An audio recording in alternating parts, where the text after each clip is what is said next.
Pour cette première entrevue aujourd'hui, je reçois deux personnes de ALPA, donc le centre directrice générale de l'Association lavalloise des personnes aidantes, France Boisclair. Merci beaucoup d'être venue. Et Nancy Goulet, coordonnatrice aux opérations, toujours à l'Association lavalloise ALPA. Merci d'être là. Merci. Donc, aujourd'hui, on parle de l'Association lavalloise des personnes aidantes. Et puis, on a des choses à dire parce qu'il s'en est passé des choses. La grippe a été forte cette année. Oui, les proches aidants ont été mis à rude épreuve. Oui.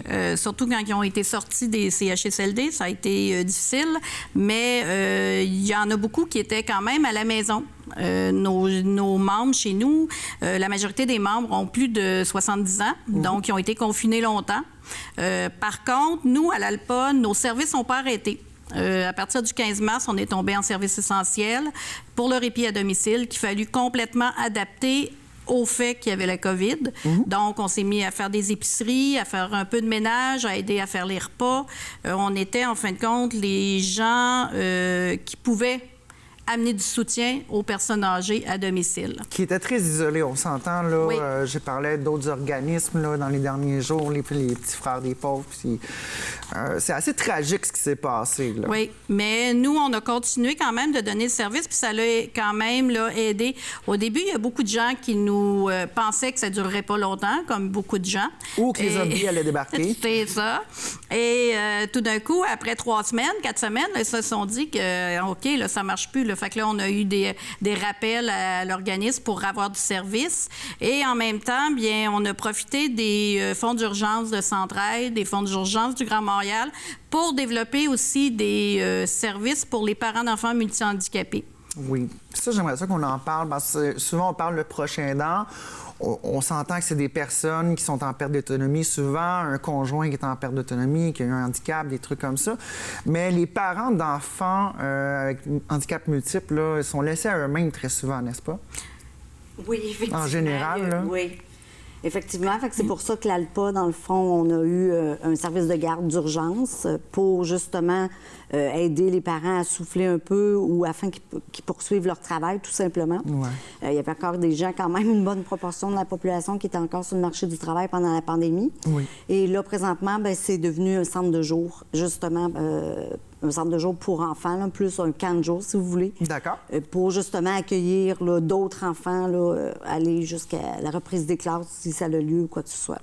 Parlez-moi d'une particularité de ALPA. Vous m'avez dit en rentrant tantôt hors d'onde que vous aviez une mission qui est très, très large. Bien, notre mission, c'est d'aider tous les proches aidants, peu importe l'handicap de la personne dont ils prennent soin.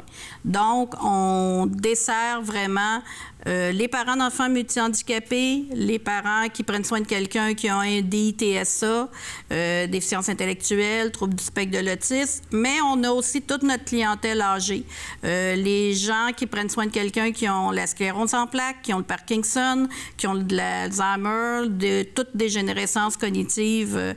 Donc, on dessert vraiment toute la population qui est proche aidant. Puis, on les accompagne autant au niveau du soutien pour aller chercher des services aussi. On est comme une ressource à qui ils peuvent se référer. Vous êtes capable d'aiguiller les gens. Oui, c'est ça. Lise, Jérôme, Jean-Marc, je vois ta situation. C'est ça. Puis faire le référencement. Faire le référencement vers les autres organismes communautaires ou les autres endroits où ils pourraient avoir des services aussi. Fait qu'on essaie justement de pouvoir les aiguiller, comme tu disais, pour vraiment qu'ils puissent avoir le plus de services possible, mais sans nécessairement que ça ne soit que nous, mais qui, même au niveau des programmes du gouvernement, au niveau des crédits d'impôt, au niveau... Vous êtes capable on est capable de les d'aider pister les gens comme proche aidant, d'aller chercher les informations. Finalement, parce que on s'entend, c'est les 12 travaux d'Astérix très souvent, là. C'est ça. Oui, souvent, ils ne savent même pas par où commencer. C'est de leur montrer le chemin, dans le fond, puis de les accompagner, de les soutenir tout le long. On les soutient aussi au niveau psychosocial. C'est un service qu'on fait.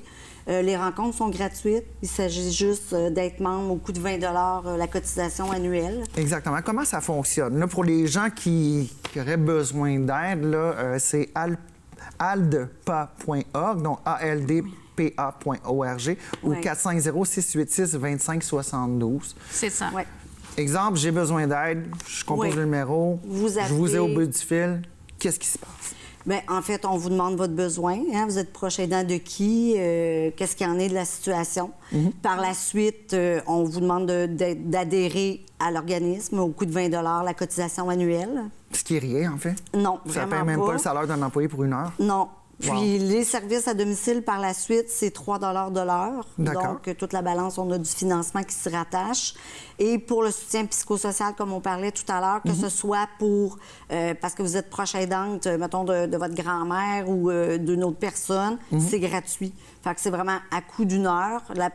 Nos travailleurs sociaux ou sociales là, ils vont vous accompagner, dans le fond, tout le long là, que vous allez avoir besoin dans votre démarche de proche aidant là, pour vous soutenir moralement. Mais c'est sûr qu'au début, la première chose qu'on fait, c'est qu'on va vous rencontrer. Avec la COVID, présentement, on le faisait par téléphone parce que mais là, on repart là, avec le déconfinement. Là, on recommence à aller à domicile parce qu'au début, c'est vraiment, on va vous rencontrer puis on va prendre une heure et demie pour bien vous connaître puis savoir où vous en êtes présentement comme proche aidant. C'est quoi qui vous manque puis c'est quoi qu'il faut ajouter. Et puis, le volet d'économie sociale permettant d'offrir un service de répit aux organisations centre de jour. Qu'est-ce qui se passe avec ça? Parce que là, avec la COVID, il y a eu des trucs, là, que c'était tout nouveau, tout beau, puis là, on a déjà dû changer la forme un peu. Oui, il fallut... Bien, on s'était ajusté, c'est-à-dire qu'on a 2 locaux. On avait un local vraiment pour les personnes âgées et on avait un local pour les gens déficience intellectuelle, multihandicapés, mais qui vivent dans des ressources intermédiaires, qui sont en placement. Donc, nos 2 clientèles sont comme confinées. On ne peut plus les voir. Donc, il fallut se renouveler, mais c'est là qu'en travaillant avec le CI3S de Laval, en collaboration avec eux, on a développé justement entre le fin avril jusqu'à la fin juin, on a été un centre d'urgence, en fin de compte, pour les familles qui étaient vraiment au bout du rouleau au niveau avec des enfants multihandicapés. Donc, jusque-là. Puis là, on vient de recommencer nos activités de jour. Donc là, présentement, on a des gens qui viennent chez nous.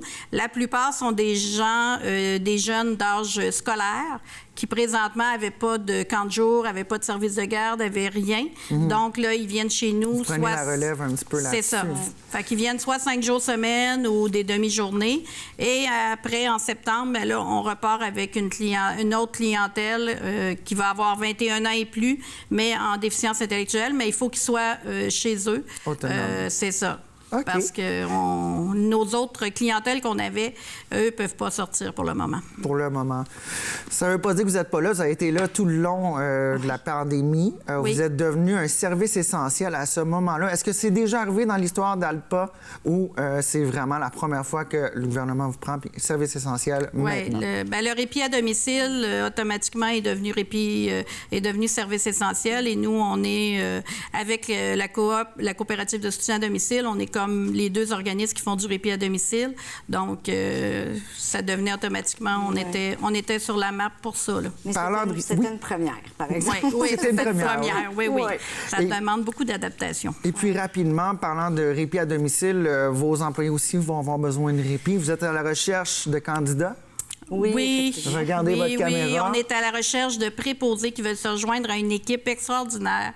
On offre les formations, on soutient nos préposés de toutes les manières qu'on peut.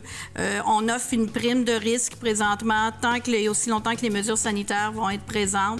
Donc, si vous êtes intéressé à travailler à l'ALPA, appelez-nous au 450-686-2572 et on va vous rappeler, c'est sûr, pour voir vos disponibilités puis si vous pouvez venir nous aider. Mesdames, un gros merci d'être passées en studio. Continuez votre beau travail. Maud Cambronne pour la suite. Donc, l'Association lavalloise des personnes aidantes, France Boisclair et Nancy Goulet, un gros merci d'être passées nous voir. Merci beaucoup.